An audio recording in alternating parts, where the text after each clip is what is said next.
6 months. That can feel like a lifetime or go by in the blink of an eye. For Michael, it probably felt like an eternity of his wife's persistent nagging before he finally agreed to go see a doctor. The sight of his birthmark, with its peeling, crusty, scab-like texture, made her stomach churn. One visit to his general practitioner, and Michael was thrust into a whirlwind of medical visits and tests. The sting of the needles drawing blood, the murmur of voices concerned with his condition, all blended into a blur of anxiety and dread. I am going to give you more information on why it's important to wear sunscreen. Growing up, I don't ever remember applying sunscreen, and it wasn't until my brother Michael was diagnosed with skin cancer, and according to the American Cancer Society, the most commonly diagnosed cancer in the United States, that I started taking it more seriously.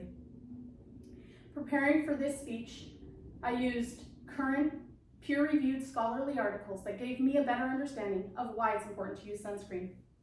I'll be sharing effectiveness, skin aging, and skin cancer.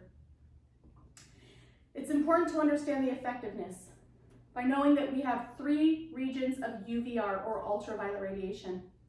The first is the longest wavelength with UVA, 95% of its rays reaching the Earth's surface. It penetrates deep into our skin, hitting our collagen, creating wrinkles and tanning our skin. UVB is the set medium wavelength, absorbing into our skin, creating sunburns and skin cancer.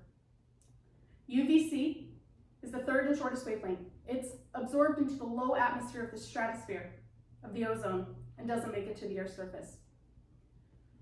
We use sunscreen to prevent damage against these UV rays. And going into a grocery store, you might see an array of sunscreens, starting with SPF, or sun protection factor 15, all the way up to 100. And in my first source, the 2016 Arkansas State University article, the students initially believed in their studies that SPF 30 was double the protection of SPF 15. Yet the difference was only 3%. The students used 4 different sunscreens. This is a picture of from their article, making sure to use different SPFs and chemical compounds. In my third source, I learned that there are chemical filters like oxybenzone and others that absorb high-intensity ultraviolet radiation, converting it into a low energy, creating heat on our skin rather than allowing the damage from those UV rays. There's also physical filters like zinc oxide that reflect those UV rays away from our skin. The students determined in their study that most sunscreens are equivalent in sun protection factor and chemical composition.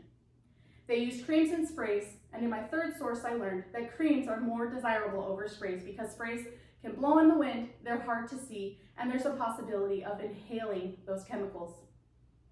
I find that the type of sunscreens we use is more of a preference, and it's more important of how much do we use, the amount of sunscreen. In all of my articles, they said something different, but the general consensus is to apply generously. Reapplication is also a general consensus of applying every 2 to 3 hours. It is, however, important to read the back of your labels. And when water's involved, it may be more often. In my third source, they did a study that taught them that sunscreen does become effective immediately. However, there was no water involved in that study. It's recommended you wait 15 to 30 minutes before you get into water after applying so it has time to absorb. Using sunscreen properly can prevent skin aging.